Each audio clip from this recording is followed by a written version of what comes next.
नमस्कार, मैं हूं गीतांजलि और आप सभी का स्वागत है। आज हम बात करेंगे एक बेहद इम्पॉर्टेंट टॉपिक के बारे में, जिसके बारे में अवेयरनेस तो बढ़ रही है लेकिन कंसर्न्स भी उतने ही ज़्यादा हैं।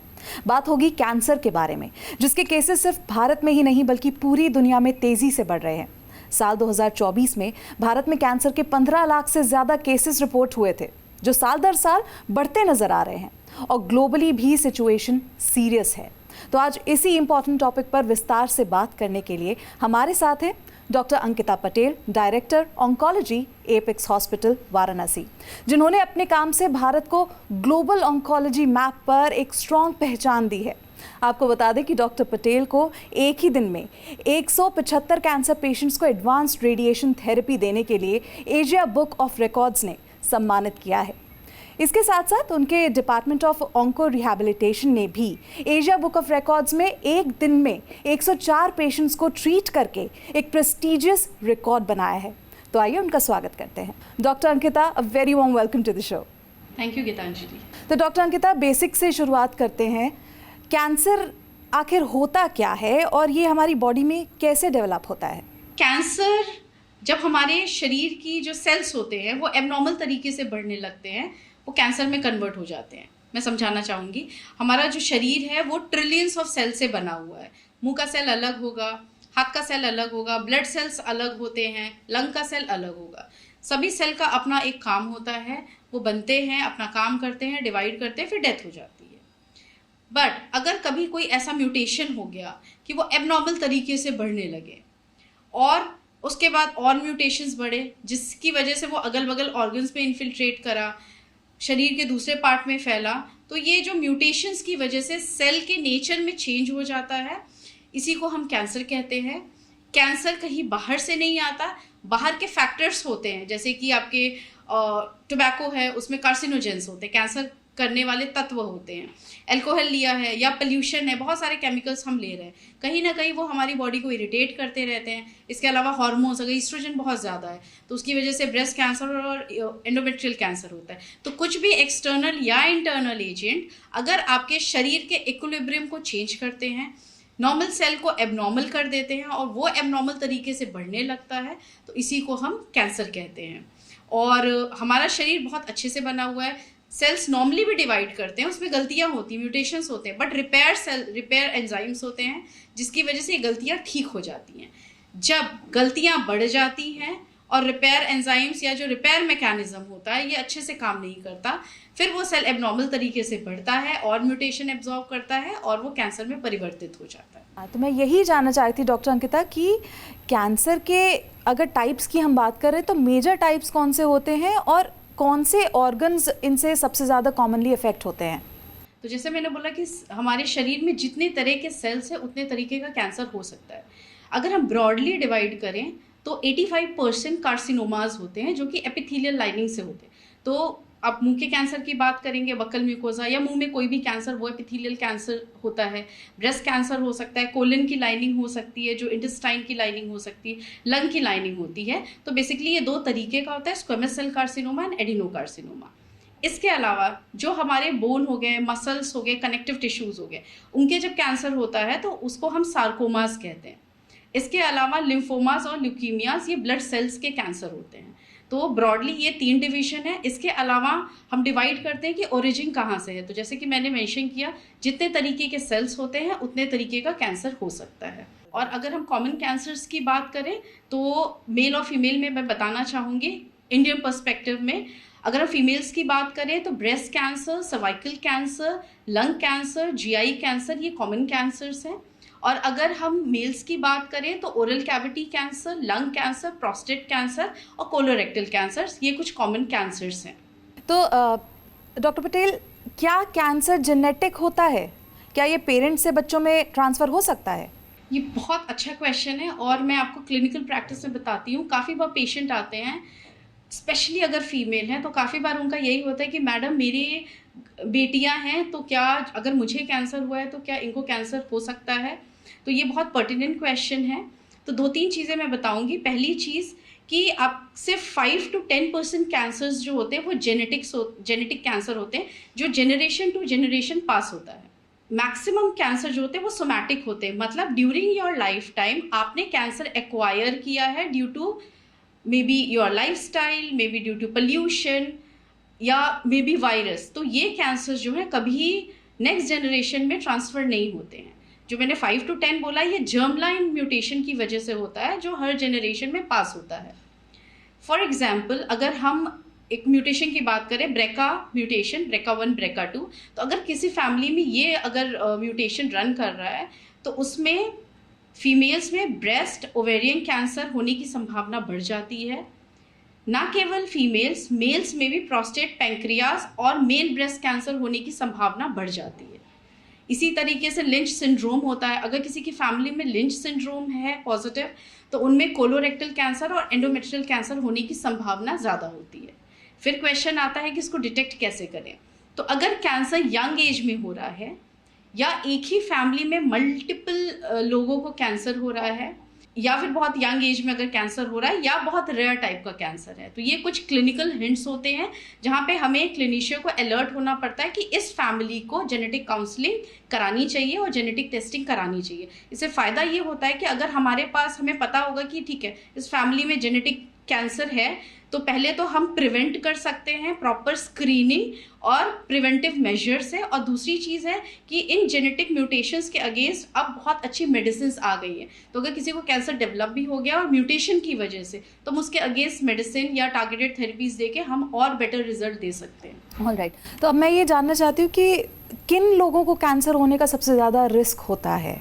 अगर कोई जिंदा है, आपके अंदर डिवाइडिंग सेल है, तो कैंसर किसी को भी हो सकता है।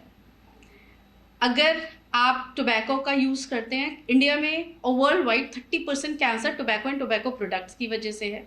अगर आप अल्कोहल कंज्यूम कर रहे हैं और टोबैको के साथ कर रहे हैं, तो सिनर्जिस्टिक इफेक्ट होता है। अगर आपकी एज बढ़ रही है, 50 साल 60 साल के ऊपर है, तो वैसे भी बॉडी में जो म्यूटेशंस हो रहे हैं उनसे लड़ने की क्षमता धीरे धीरे कम हो जाती है। तो अगर आपकी एज बढ़ रही है तो कैंसर होने की संभावना रहती है।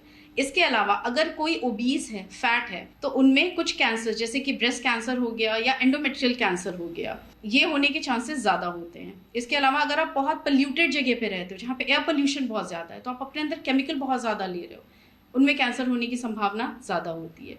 जिनका डाइट बहुत पुअर है या जो बहुत ज़्यादा कॉन्स्टिपेटेड रहते हैं, प्रोसेस्ड फूड ज़्यादा ले रहे हैं, रेड मीट ज़्यादा ले रहे हैं, तो उनमें कैंसर होने की संभावना ज़्यादा होती है। और प्लस जैसा मैंने बताया जेनेटिक, अगर किसी की फैमिली में कोई जेनेटिक म्यूटेशन रन कर रहा है तो उनमें कैंसर होने की संभावना ज़्यादा रहती है। यानी कैंसर किसी को भी हो सकता है, लेकिन आजकल डॉक्टर अंकिता हम देख रहे हैं कि लेडीज़ में ब्रेस्ट कैंसर हमें बहुत देखने को मिल रहा है, बहुत केसेस ऐसे सामने आते हैं, तो आपके हिसाब से उसकी क्या वजह है? तो yes, you are right, breast cancer के केसेस जो है पास्ट फ्यू ईयर्स में काफ़ी बढ़ गए हैं। तो डेफिनेटली इंसिडेंस तो बढ़ा है। मेजर कारण है हमारी लाइफस्टाइल, लेट चाइल्ड बर्थ या no childbirth, breastfeeding ना कराना, ये अपने आप में एक कारण है। ओबेसिटी अपने आप में एक कारण है। अगर कोई फैटी फीमेल है तो उसमें भी ब्रेस्ट कैंसर होने की संभावना ज़्यादा रहती है। इसके अलावा अगर फिजिकल इनएक्टिविटी है, आपका स्लीप साइकिल अच्छा नहीं है, सर्कैडियन रिदम के अगेंस्ट आप सो रहे हैं, रात भर जाग रहे हैं, दिन में सो रहे हैं, स्ट्रेस बहुत ज़्यादा है, अल्कोहल या टोबैको का कंजम्पशन अगर कर रहे हैं, तो ना केवल ब्रेस्ट कैंसर, कोई भी कैंसर हो सकता है। एक इम्पॉर्टेंट चीज़ मैं बोलना चाहूँगी कि अब अवेयरनेस बढ़ गई है।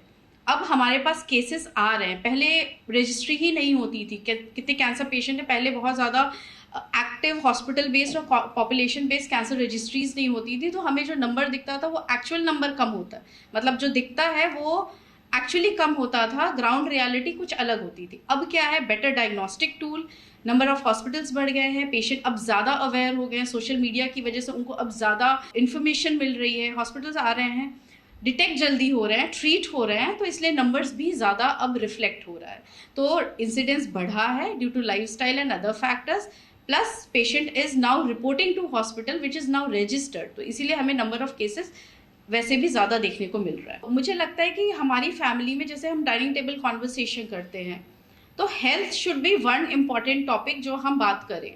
हमारे घर में फीमेल्स अभी भी अगर ब्रेस्ट या अगर सर्वाइकल कोई डिस्चार्ज हो रहा है या ब्रेस्ट लंप है, शायद वो इतना कंफर्टेबल फील नहीं करती है फैमिली में डिस्कस करने के लिए, तो इस वजह से वो काफ़ी लेट डिटेक्ट। मैं आपको बता रही हूँ, breast cancer, cervical cancer curable cancers है, बट और ये स्क्रीनेबल है। अगर आप स्क्रीनिंग करते हो तो स्टेज 0 में पता चल जाता है, अर्ली स्टेज में डिटेक्ट हो जाता है तो 100% क्योर भी हो जाता है। बट अनफॉर्चुनेटली पेशेंट हमारे पास काफ़ी बार लेट स्टेज में आते हैं जस्ट बिकॉज की कम्युनिकेशन गैप है, पहला। दूसरी चीज़ है कि राइट समय पे राइट जगह नहीं पहुंच पाते हैं।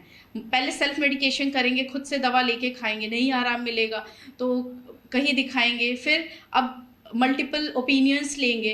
तो अगर कहीं भी किसी को डाउट होता है कैंसर का, अगर कहीं भी लगता है कि कहीं मुझे है तो नहीं, ज़रूरी नहीं कि आप कैंसर हॉस्पिटल में सिर्फ ट्रीटमेंट के लिए जाएं। अगर आपको डाउट होता है, उस डाउट को क्लियर करने के लिए भी आपको सही जगह सही समय पे पहुंचना बहुत ज़रूरी है।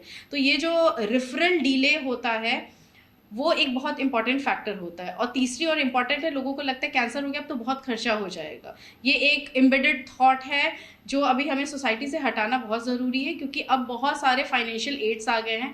कैंसर अगर अर्ली स्टेज में डिटेक्ट हो जाता है तो ठीक भी हो सकता है, कम खर्चे में ठीक हो सकता है, कम मोडालिटीज़ के साथ ठीक हो सकता है। तो बहुत ज़रूरी है कि ये अवेयरनेस हर घर में पहुँचे और हेल्थ के बारे में हम डाइनिंग टेबल कॉन्वर्सेशन दोनों मेल मेंबर और फीमेल मेंबर आराम से बैठ के बातें करें, ताकि अगर किसी को भी कोई दिक्कत हो रही है, स्पेशली अगर इंटीमेट एरिया में दिक्कत हो रही है, तो ये हिडन ना रहे और वो तकलीफ छोटे से बड़ा ना हो। राइट, यानी फैमिलीज़ को अपनी जो फीमेल्स हैं फैमिली में उन्हें कंफर्टेबल फील कराना चाहिए ताकि वो ओपनली ये चीज़ डिस्कस कर सकें अगर उन्हें लगता है कि कोई दिक्कत है। लेकिन अभी आपने डॉक्टर अंकिता, आपने अभी स्टेज 0 मेंशन किया था। मैं जानना चाहती हूँ कैंसर में स्टेज 0 भी होता है और इस स्टेज में क्या पता चलता है, इसको कैसे डिटेक्ट किया जाता है? मैंने स्टेज 0 इसलिए बोला क्योंकि ये मैं जनरल पब्लिक के लिए बोली थी। नॉर्मली हम इसे प्री मेलिग्नेंट कंडीशन कहते हैं। तो ये वो स्टेज है कैंसर का जब कैंसर बहुत छोटा है और उसने अपने मेम्ब्रेन को भी ब्रीच नहीं किया है, ना उसकी फैलने की क्षमता है, ना उसकी दूसरे ऑर्गन में इन्वेड करने की क्षमता है। तो ये बहुत सेफ स्टेज होता है और ये स्क्रीनिंग के माध्यम से, फॉर एग्जाम्पल ब्रेस्ट में मेमोग्राफी हो गया और सर्वाइकल कैंसर में पैप्समियर हो गया, तो इस छोटे से टेस्ट से ये बहुत अर्ली स्टेज में डिटेक्ट हो सकता है और 100% क्यूरेबल है। राइट, तो स्टेज 0 में भी पता लगाया जा सकता है जो कॉमन कैंसर्स हैं उनके बारे में। लेकिन हम ये देखते हैं कि ज़्यादातर केसेस जो हैं वो स्टेज 3 या स्टेज 4 पर ही डिटेक्ट होते हैं, तो ऐसा क्यों है? स्टेज 3 और 4 पे इसलिए डिटेक्ट होते हैं क्योंकि पहले मैं बेसिक से बताऊंगी। मान लीजिए कोई ट्यूमर 1 सेंटीमीटर का है, तो वो सिर्फ 1 सेंटीमीटर ऊपर से दिख रहा है, वो एक्चुअली 1 बिलियन सेल्स है। तो वो अब कितने महीनों से ग्रो करके उस 1 सेंटीमीटर के साइज का हुआ है। 1 सेल से 2 बनता है, 2 से 4, 4 से 8, 8 से 16। 100 सेल अगर बन गए तो 100 से 200 बनने में टाइम नहीं लगता है। इसके अलावा अगर सेल बड़ा हो रहा है तो ब्लीड भी कर सकता है, जैसे सर्वाइकल कैंसर है, बच्चेदानी के मुंह का कैंसर। जब वो थोड़ा बड़ा हो जाता है तो वो नेक्रोस होने लगता है, तो पेशेंट को क्या सिम्टम आएगा? गंदा पानी डिस्चार्ज हो रहा है, बदबू आ रही है, या जब रिलेशनशिप में है या तो उस समय संबंध के बाद ब्लीडिंग हो रही है। तो बेसिकली फ्रिक्शन और इरोजन की वजह से होता है। तो कैंसर जब बढ़ता है तो प्रेशर हो गया, दूसरा फ्रिक्शन की वजह से अगर ब्लीडिंग हो रही है, और तीसरा क्या, तो उससे कुछ इंटरल्यूकिन्स निकलते हैं, कुछ ऐसे केमिकल्स निकलते हैं जिससे पेन होता है। तो मेरा यहाँ पे एक बहुत इंपॉर्टेंट मैसेज है, अगर आपकी बॉडी में किसी भी तरह का चेंज हो रहा है, क्या चेंज हो सकता है? आवाज़ में बदलाव हो रही है, अगर आपको लिम्फ नोड, जिसे हम आम भाषा में गिल्टी बनना कहते हैं, वो गले में अगर दिख रहा है, या मुंह में कोई घाव है जो भर नहीं रहा है, पेन नहीं कर रहा है, कोई प्रॉब्लम नहीं है, घाव भर नहीं रहा है। इसके अलावा ब्रेस्ट में अगर कोई लंप है या गांठ है, स्पेशली जब वो पेन नहीं कर रहा है, pain is not the initial symptom of cancer, ये हमेशा ध्यान रखना है। कोई भी लंप है, बगली में लंप है, या इसके अलावा अगर पेशाब से खून आ रहा है, या स्टूल के रास्ते से खून आ रहा है, या विजाइना के रास्ते से खून आ रहा है, क्योंकि यहाँ से खून नहीं आना चाहिए, या इसके अलावा भी कुछ आपकी बॉडी में चेंज हो रहा है, तो that can be initial symptom. Please इसको इग्नोर ना करें, अपने नियरेस्ट डॉक्टर को जाके दिखाएं, बट घर पे बैठ के सेल्फ मेडिकेशन ना करें। ये मैं सिर्फ कैंसर के लिए नहीं बोल रही हूँ, इन जनरल किसी को डायबिटीज है उसको इग्नोर किए, बट डायबिटीज क्या है, ये आपका एम्पुटेशन तक ले जाता है, पैर खराब कर देता है, आइज खराब कर देता है। इसी तरह हाइपरटेंशन, अनकंट्रोल रहेगा, स्ट्रोक होगा। तो किसी भी बीमारी को छोड़ दीजिए, मत ट्रीट करिए, दैट कैन बी लीदल, वो जानलेवा हो सकता है। तो इसीलिए अपने शरीर को पहचानें, किसी से भी प्यार करने से पहले अपने शरीर को प्यार करें, अपने आप को अहमियत दें, और अगर अपने शरीर में किसी भी तरह की दिक्कत हो रही है, आप प्लीज़ डॉक्टर से मिलें, उनको दिखाएं और अपना इलाज कराएं। बिल्कुल, सेल्फ लव बहुत ज़रूरी है, सबसे पहले अपना ध्यान रखना बहुत ज़रूरी है। लेकिन डॉक्टर अंकिता, बहुत सारे मिथ्स भी हैं कैंसर से जुड़े। बहुत लोग मानते हैं कि बायोप्सी से कैंसर फैलता है या कैंसर कंटेजियस होता है या मोबाइल यूज़ से भी कैंसर हो सकता है। तो इन बातों में कितनी सच्चाई है, कितना मिथ है और कितना फैक्ट है? एक एक पे आऊंगी मैं। पहले बायोप्सी से कैंसर फैलता है, किसी भी ट्रायल में कहीं भी ये प्रूव नहीं हो पाया है। हाँ, लेकिन एक कंडीशन है जिसमें कैंसर फैल सकता है। मान लीजिए आपने प्रॉपर टेक्निक से अगर बायोप्सी नहीं हुई, मान लीजिए कि मुंह का कैंसर है, अंदर से बायोप्सी होनी चाहिए, आपने बाहर से अगर किया है, ठीक है, तो काफ़ी बार यहाँ पे घाव बढ़ सकता है, तो बायोप्सी नहीं करना चाहिए। तो हमेशा बायोप्सी एक हाई वॉल्यूम सेंटर से, जहाँ पे एक्सपीरियंस्ड सर्जिकल ऑन्कोलॉजिस्ट या इंटरवेंशन रेडियोलॉजिस्ट या रेडियोलॉजिस्ट हो, जो भी कर रहे हो बायोप्सी, वो एक्सपीरियंस्ड हो, उनसे ही कराना चाहिए। दूसरी चीज़, पेशेंट 10 सेंटीमीटर का गांठ लेके आएंगे, बायोप्सी हो गई, इसमें कैंसर आ गया, उनको ये लगेगा अब आज ही कैंसर हुआ है, आज ही, फिर वो उस पेपर को लेके डॉक्टर शॉपिंग, हॉस्पिटल हॉपिंग करना शुरू कर देंगे, जो उसमें समय बर्बाद किया जाता है। हमारे पास पेशेंट आते हैं बायोप्सी प्रूवन 4 मंथ्स बैक, लेके आए 4 महीने बाद, तो ये बायोप्सी की वजह से नहीं बढ़ा है, ये जो डिले हुआ है उसकी वजह से कैंसर बढ़ा है।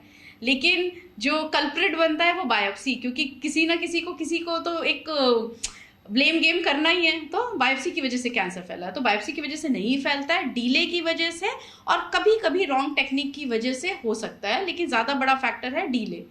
दूसरा जो आपने बोला था कि कैंसर जो है वो कंटेजियस, बिल्कुल नहीं है, क्योंकि आपके शरीर का सेल वो आपका है, वो बाहर जाके सर्वाइव नहीं कर सकता। तो cancer is not at all contagious. अभी तक जितने कैंसर्स पे रिसर्च हुआ है, कोई भी कैंसर कंटेजियस नहीं पाया गया है। दूसरी चीज़, आपने मोबाइल की बात की, तो मोबाइल फ़ोन वैसे भी लिमिटेड यूज़ करना चाहिए। स्टडीज़ हो रही है, जो बड़ी स्टडीज़ हुई हैं उसमें अभी तक प्रूफ नहीं हो पाया है, क्योंकि ये नॉन आयनाइजिंग रेडिएशन होता है, इससे कैंसर नहीं होता है। लेकिन फिर भी मैं इस सवाल पे हमेशा लोगों से बोलती हूँ कि प्लीज़ नेचर के पास रहिए और टेक्नोलॉजी को उतना यूज़ करिए जितनी ज़रूरत है। मोबाइल, हैवी मोबाइल यूज़र्स में रिस्क हो सकता है, कोशिश करें दूर से बात करें, वायर्ड ईयरपीस लेके बात करें, और कोशिश करें कम से कम रेडिएशन से एक्सपोज हो, B it non ionising also, क्योंकि वी नेवर नो 10 साल बाद क्या इफेक्ट आने वाला है। ये मुझे ऐसे लगता है, और मैं ये हमेशा यही बोलती हूँ कि हमेशा मोबाइल का लिमिटेड यूज़ होना चाहिए। लेकिन डॉक्टर अंकिता, आजकल तो हमारा लाइफस्टाइल ही ऐसा हो गया है, हम घंटों लैपटॉप के सामने बैठे रहते हैं, मोबाइल इस्तेमाल करते रहते हैं और डेस्क पर ही बैठे रहते हैं। ऐसे में आप हमें बताइए कि आपके हिसाब से आइडियल लाइफस्टाइल क्या होना चाहिए कैंसर से बचने के लिए? पहले तो हमें अपने फूड को थोड़ा इम्प्रूव करना पड़ेगा। हमें कोशिश करनी चाहिए कि हम कम से कम प्रोसेस चीज़ों को कंज्यूम करें, कोशिश करें जितना फ्रेश वेजिटेबल्स या फ्रूट्स हम कंज्यूम कर सकें, और रेड मीट या प्रोसेस्ड फूड को कम से कम, जो पैकेज्ड फूड होते हैं जिसमें प्रिजर्वेटिव होता है, वो चीज़ें अवॉइड करें। दूसरी चीज़ कि अगर आप बैठ के काम कर रहे हैं, डेस्कटॉप पे बैठ के काम कर रहे हैं, तो कोशिश करें कि थोड़ी देर बाद थोड़ा सा हॉल्ट लेके वॉक कर लें, स्ट्रेचिंग कर लें, तो वो बहुत ज़रूरी है। वो सिर्फ आपके ये कैंसर के रिस्क से रिलेटेड नहीं है, बेसिकली आपके स्पाइन और एक नॉर्मल पॉस्चर के लिए और स्पाइन बोन हेल्थ के लिए बहुत इंपॉर्टेंट है। अगर मोबाइल आप बात भी कर रहे हो तो कोशिश करो स्पीकर पे या हैंड्स फ्री जैसे होता है वो करो। इसके अलावा जो छोटे बच्चे हैं जिनका स्कल बहुत डेलिकेट होता है, कोशिश करें उन्हें मोबाइल से दूर रखें।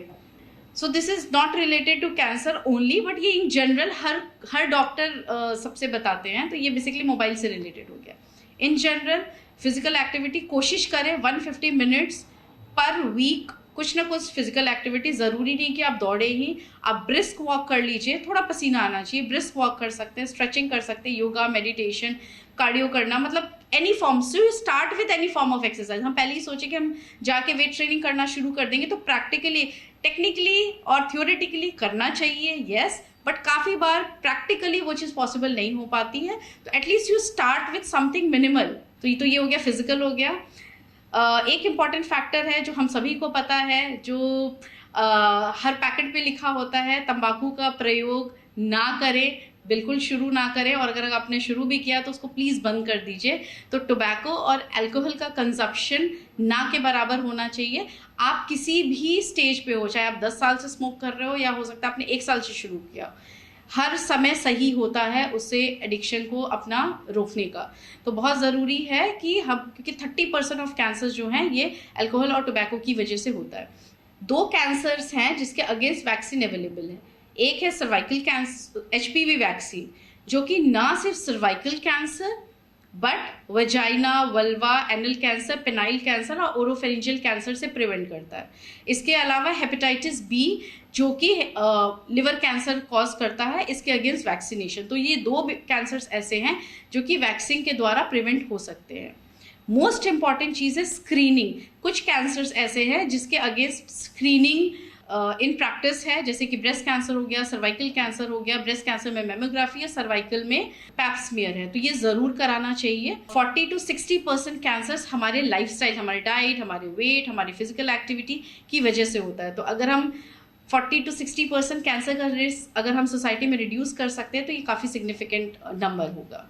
डॉक्टर अंकिता, अभी आपने ना वैक्सीन्स की भी बात की थी, HPV की वैक्सीन हो गई, हेपेटाइटिस बी की हो गई, तो मैं ये जानना चाहती हूँ कि क्या ये वाकई में कैंसर प्रिवेंशन के लिए इफ़ेक्टिव हैं और ये इन्हें कब लगवाना चाहिए? तो पहले जो मोस्ट इम्पॉर्टेंट है, पहले मैं उसकी बात करूँगी, HPV वैक्सीन। तो cervical cancer 98 to 99% HPV virus की वजह से होता है and it is one of the most common cancer in India. और इंडिया में अगर आप बात करेंगे तो हर साल 1.5 लाख के ऊपर सर्वाइकल कैंसर पेशेंट्स डिटेक्ट होते हैं, जिसमें और हर साल 60 to 75,000 पेशेंट्स की डेथ होती है। तो ये मैग्नीट्यूड है और ये vaccine is highly effective. The best age vaccine को लगाने का है 9 to 14 ईयर्स, जिसमें ये 2 डोजेज में लगता है। अगर मान लीजिए बच्चों को नहीं लगा है तो 26 ईयर्स तक भी ये वैक्सीन लग सकता है एंड 3 डोजेस। उसके ऊपर 36 to 45 ईयर्स एज तक भी लग सकता है 3 डोजेज में, after discussion with your gynaecologist या ऑन्कोलॉजिस्ट। और ये भी मैं बताना चाहूँगी, ये सिर्फ सर्वाइकल कैंसर नहीं, vaginal, vulva, phenyl, anal canal और ओरोफेरिंजियल कैंसर मतलब मुंह के कैंसर से भी बचाता है। और ये सिर्फ ना केवल फीमेल चाइल्ड, मेल चाइल्ड में भी लगना चाहिए, तो ये बहुत प्रिवेंटिव होता है। फिर आते हैं हम हेपेटाइटिस वैक्सीन के बारे में बात करते हैं। तो हेपेटाइटिस बी की वजह से लिवर कैंसर होता है। तो नॉर्मली तो हमारे इम्यूनाइजेशन स्केड्यूल में ही होता है, बट अगर नहीं लगाया तो 50 ईयर्स की एज तक 3 डोजेज में लगाया जा सकता है। उसके ऊपर अगर हाई रिस्क फैक्टर है तो उसमें लगाया जा सकता है after discussion with clinicians. Alright, लेकिन आज की डेट में अगर हम ट्रीटमेंट पर बात करें तो डॉक्टर अंकिता हमें बताइए कि क्या क्या ट्रीटमेंट ऑप्शंस अवेलेबल हैं। सर्जरी हम सुनते हैं, कीमो सुनते हैं, रेडिएशन सुनते हैं, तो इनके बारे में हमें बताइए। और साथ ही ये कैसे डिसाइड होता है कि किस पेशेंट के लिए कौन सा ट्रीटमेंट बेस्ट है? तो मैं नॉर्मली पेशेंट को बताती हूँ, आपका ट्रीटमेंट के 2 पार्ट है। पहला पार्ट है डायग्नोसिस। यूजुअली पेशेंट क्या होता है, उस डायग्नोसिस बनने में ही 2 महीने 3 महीने वेस्ट कर देते हैं। तो मैं हमेशा पेशेंट से कहती हूँ कि सबसे पहले आप डायग्नोसिस पे कॉन्सेंट्रेट करिए। बायोप्सी हो गए, स्कैन्स हो गए, आगे जो मॉलिक्यूलर टेस्टिंग होती है वो सारा चीज़ कराइए, जिसको हार्डली करने में 5 से 7 दिन लगते हैं। 5 से 7 दिन आपको ये पता होगा कि कौन सा कैंसर है, किस वेराइटी का कैंसर है, पेशेंट की क्या स्टेटस है और क्या स्टेज ऑफ डिजीज़ है। फिर हम प्लान कर सकते हैं कि पेशेंट का ट्रीटमेंट क्या करना है। तो डायग्नोसिस एक बार बन गई, स्टेज बन गया, वैरायटी पता चल गई, उसके बाद फिर हम प्लान करते हैं ट्रीटमेंट। फॉर एग्जांपल मैं ब्रेस्ट कैंसर की बात करूंगी। तो ब्रेस्ट कैंसर अगर हमें पता है एडिनोकार्सिनोमा है, उसके बाद भी हार्मोन पॉजिटिव हो सकता है, हार्मोन नेगेटिव हो सकता है, HER2 पॉजिटिव हो सकता है, TNBC triple negative breast cancer हो सकता है, या ट्रिपल पॉजिटिव ब्रेस्ट कैंसर। हर कैंसर का अलग अलग ट्रीटमेंट होता है। एक चीज़ और मैं यहाँ पे बताऊंगी, काफ़ी बार ऐसा होता है पेशेंट की सर्जरी हो जाती है, not only for cancer, in general gall bladder निकल गया, यूट्रस निकल गया, कभी भी आपके शरीर से कोई भी भाग अगर निकल रहा है, प्लीज़ उसे हिस्टोपैथोलॉजी बायोप्सी के लिए ज़रूर भेजें, ताकि ये पता चल जाए कि वो उसमें कैंसर तो नहीं था। अगर कैंसर नहीं है, कुछ नहीं करना है, keep yourself on follow up, but अगर कैंसर निकल के आया तो ट्रीटमेंट आगे बढ़ेगा। डॉक्टर अंकिता, क्या स्टेज 4 कैंसर में भी ट्रीटमेंट इफेक्टिव हो सकता है और क्या अर्ली डिटेक्शन से कैंसर कंप्लीटली क्योर किया जा सकता है?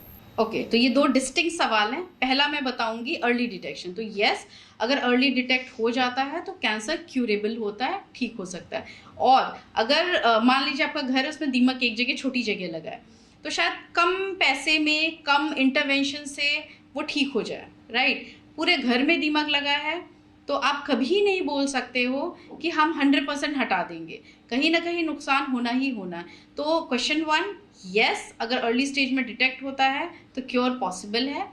अगर स्टेज 4 में डिटेक्ट होता है तो आपने बोला कि क्या इफेक्टिव है, यस इफेक्टिव है। अब उसमें हम पेशेंट को क्योर की गारंटी नहीं देते हैं, हम ये बोलते हैं कि पहले पेशेंट देखा जाएगा, कितना फैला है, पेशेंट का जनरल स्टेटस क्या है, पेशेंट चल के आए हैं या स्ट्रेचर पे, 2 अलग पेशेंट होंगे। सेम स्टेज पे एक पेशेंट बहुत कमज़ोर होंगे, एक पेशेंट ठीक ठाक होंगे, ट्रीटमेंट टॉलरेट करने लायक होंगे। प्लस जो आपको कैंसर है उसके अगेंस्ट प्रॉपर मेडिसिन अवेलेबल है कि नहीं, इन सारे फैक्टर्स को देखने के बाद फिर हम लोग प्रॉपर काउंसलिंग करते हैं। और स्टेज 4 में मैं बहुत शुगर कोटेड बात नहीं करूँगी, 100% क्योर की पॉसिबिलिटी यूजुअली बहुत बहुत बहुत कम होती है। कुछ कैंसर्स होते हैं जो एडवांस स्टेज में भी अच्छा रिस्पॉन्ड करते हैं, जैसे कि थायराइड कैंसर हो गया, लिम्फोमास में भी बहुत अच्छा रिस्पॉन्स आता है। बट मैक्सिमम कैंसर ऐसे होते हैं जो स्टेज 4 का मतलब मल्टी ऑर्गन को इन्वॉल्व कर चुके हैं। तो कितना हम कंट्रोल कर पाएंगे वो बहुत सारे फैक्टर्स पे डिपेंड करता है। बट इसमें अच्छी चीज़ ये है कि बहुत टारगेटेड थेरेपीज़ आ गया है, जैसे ब्रेस्ट कैंसर मैंने बोला HER2 पॉजिटिव, उसका टारगेटेड थेरेपी बहुत अच्छा है। स्टेज 4 में भी पेशेंट को 4 to 5 ईयर्स का अच्छा रिस्पॉन्स मिल जाता है। तो बहुत ज़रूरी है आप कैंसर स्पेशलिस्ट से मिले, ऑन्कोलॉजिस्ट से मिले, अपनी पूरी रिपोर्ट की एनालिसिस कराएं, उसके बेसिस पर डिसाइड होता है, क्योंकि this is not one size fits all, this is highly personalised treatment and highly personalised prognosis. Okay तो अभी आपने जैसे मेडिकेशन की बात करी थी, तो मैं जानना चाहती हूँ कि क्या आयुर्वेदा और होम्योपैथी जैसी जो ये नेचुरल थेरेपीज़ होती हैं, इनका कैंसर पे कोई इफ़ेक्ट होता है? क्या ये कैंसर को ट्रीट कर सकते हैं या फिर ये सिर्फ सपोर्टिव रोल ही प्ले करते हैं? देखिए, कोई भी रैंडमाइज ट्रायल नहीं है जो ये प्रूव करे कि किसी भी स्टेज में प्रूवन कैंसर ठीक हो जाएगा। ये कहीं भी प्रूवन नहीं है, मतलब अगर डायग्नोस्ड केस ऑफ कैंसर ठीक हो जाएगा, कहीं भी प्रूवन नहीं है। ठीक है, हम लोग बिलीव करते हैं एविडेंसेस में। जो हम लोग ट्रीटमेंट करते हैं, स्पेशली जो मॉडर्न मेडिसिन है, हम रैंडमली किसी को कुछ नहीं देते हैं। हम लोग की गाइडलाइंस होती है, NCCN गाइडलाइंस है, ISMO गाइडलाइंस है, इंटरनेशनल गाइडलाइंस होती है कि ये स्टेज है, ये बीमारी है तो ये दवा चलनी है। वो गाइडलाइन ऐसे ही नहीं बना है, वो गाइडलाइन बहुत सारे पेशेंट्स पे जब वो दवा काम करती है या वो मोडालिटी काम करती है या कम साइड इफेक्ट में सेम इफेक्ट देती है, तब वो हम क्लिनिक में यूज़ करते हैं, तब वो मार्केट में आती है। Yoga meditation is definitely very important, आपकी positive thinking is definitely very important, but cancer ठीक कर देगा, I am not convinced as of now. तो यस, आप अपना फॉलो करिए डाइट, हमेशा हम लोग कभी डाइट के अगेंस्ट नहीं है, आप अच्छा खाना खाइए। मैं तो शुरू से बोल रही हूँ कि लाइफस्टाइल और डाइट से 40 to 60% कैंसर प्रिवेंट हो सकता है। अपनी डाइट को इम्प्रूव करिए, कैंसर के दौरान अपनी डाइट को इम्प्रूव करिए, high protein high calorie diet लीजिए, तो बहुत इंपॉर्टेंट है। बट अपना मेन स्ट्रीम ट्रीटमेंट छोड़ के आप कुछ और ट्रीटमेंट लें, वो आपके कैंसर को और वर्सन ही करता है। तो चांसेस नहीं लेने चाहिए बेसिकली। लेकिन आपने ना इस पूरी कॉन्वर्सेशन के दौरान आपने मेंशन किया था कि कैंसर का ट्रीटमेंट जो होता है वो काफ़ी महंगा होता है। तो यहाँ मैं जानना चाहती हूँ कि गवर्नमेंट की जो स्कीम है, जैसे आयुष्मान भारत हो गई, क्या इनसे भी ट्रीटमेंट एक्सेसिबल हो सकता है? तो पहले मैं बताना चाहूँगी, कैंसर का ट्रीटमेंट महंगा है, ये बहुत बड़ा मिथ है। मान लीजिए मुंह का कैंसर है, ये नीचे जबड़े में छोटा कैंसर है, सर्जरी होगी, अगर छोटे में आ गए तो हो सकता है आगे रेडिएशन कीमो की ज़रूरत ना पड़े, तो आपको सिर्फ सर्जरी का कॉस्ट आना है, कुछ और नहीं आना है। ठीक है, सर्वाइकल कैंसर है, छोटे में आ गया, बहुत छोटा, ठीक है, प्री मैलिग्नेंट कंडीशन में आ गया, बहुत छोटे से सर्जरी से ठीक हो जाता है, कोई ज़्यादा पैसा नहीं लगता है। अगर आपका मान लीजिए एडवांस स्टेज 3-4 भी है, रेडिएशन और कीमो लगना है, कोई ज़्यादा पैसा नहीं लगता है। ठीक है, बट अगर आप बीमारी बढ़ा के आएंगे, एडवांस स्टेज में आएंगे, स्टेज 4 में आएंगे, नंबर ऑफ मोडालिटीज़ जो हैं वो बढ़ जाएंगे, सर्जरी भी करना होगा, हो सकता है रेडिएशन, हो सकता है कीमो, हो सकता है टारगेटेड इम्यूनो की ज़रूरत पड़े, तो टाइम भी ज़्यादा लगेगा, मोडालिटीज़ भी ज़्यादा लगेंगे, तो हाँ डेफिनेटली कॉस्ट जो है वो बढ़ जाता है। अब आते हैं स्कीम्स के बारे में। तो अगर आप गवर्नमेंट एम्प्लॉई हैं, ठीक है, तो आपको गवर्नमेंट से पूरी फंडिंग मिलती है, फ्री ऑफ कॉस्ट ट्रीटमेंट हो जाता है। आयुष्मान भारत डेफिनेटली एक वरदान है, स्पेशली अंडर प्रिविलेज पेशेंट्स के लिए, जो पहले शायद सोच भी नहीं सकते थे कि हम कैंसर का ट्रीटमेंट कराएंगे, अभी पूरा ट्रीटमेंट फ्री ऑफ कॉस्ट कराते हैं। इसके अलावा TPS तो हैं ही, और मैं यहाँ ये बोलना चाहूँगी, अगर आपका आयुष्मान कार्ड नहीं बना है और अगर आप मतलब उस कैटेगरी में नहीं आते, प्लीज़ अपना हेल्थ इंश्योरेंस कराएं। और अगर कुछ भी नहीं है तो क्राउड फंडिंग, बहुत सारे ऑनलाइन पोर्टल्स होते हैं जहाँ पे आप अपने प्रिस्क्रिप्शन और रिपोर्ट्स को अपलोड करेंगे तो आपको क्राउड फंडिंग के द्वारा पैसे मिल जाते हैं। तो बहुत ज़रूरी, जब भी आप किसी क्लिनिशियन को विजिट करें, आप एक बार उनके सोशल वेलफेयर डिपार्टमेंट में या उन डॉक्टर से ही पूछें कि इस हॉस्पिटल में हमें क्या क्या फंडिंग एड्स मिल सकता है। हो सकता है आपने सोचा भी ना और आपका पूरा ट्रीटमेंट फ्री ऑफ कॉस्ट हो जाए। तो बहुत ज़रूरी, कम्युनिकेट करें, जाके पूछें, और they are the best person to guide. अब यहाँ डॉक्टर अंकिता, मैं जानना चाहती हूँ कि जब कोई पेशेंट होता है या उनकी फैमिली होती है, उन्हें कैसे डिसाइड करना चाहिए कि कौन सा ऑन्कोलॉजिस्ट या कौन सा हॉस्पिटल उनके लिए बेस्ट है? जहाँ पे आपको क्वालिफाइड डॉक्टर्स मिले, जहाँ आपका काम अच्छे से हो जाए, जल्दी हो जाए। आप गए हो 3 महीने लाइन लगा के खड़े हो, आते हैं पेशेंट्स हमारे पास कि हमारे 3 मंथ से इन्वेस्टिगेशन ही हो रहा है। That is not good for you. वो उस सेंटर की हाई वॉल्यूम होने की वजह से, मतलब वहाँ की लिमिटेशन है, बट सफ़र पेशेंट करते हैं। तो जहाँ पे आपको क्वालिफाइड डॉक्टर्स मिले, जहाँ पे मल्टी मोडालिटी टीम हो, जहाँ पे आपको रेडिएशन ऑन्कोलॉजिस्ट, जहाँ पे सर्जिकल ऑन्कोलॉजिस्ट, मेडिकल ऑन्कोलॉजिस्ट हो, क्योंकि कैंसर किसी एक बंदा ट्रीट नहीं करता, इट्स अ टीम। जहाँ पे लेटेस्ट मोडालिटीज़ अवेलेबल हों, क्योंकि टेक्नोलॉजी इज़ वेरी इंपॉर्टेंट। हम अब पर्सनलाइज ट्रीटमेंट करते हैं, तो टेक्नोलॉजी इज़ वेरी इंपॉर्टेंट।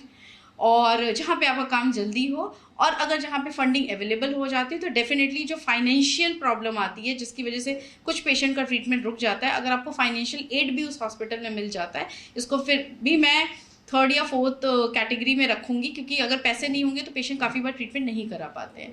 तो ये सारे फैक्टर्स को देखते हुए आपको ट्रीटमेंट या हॉस्पिटल या डॉक्टर डिसाइड करना चाहिए।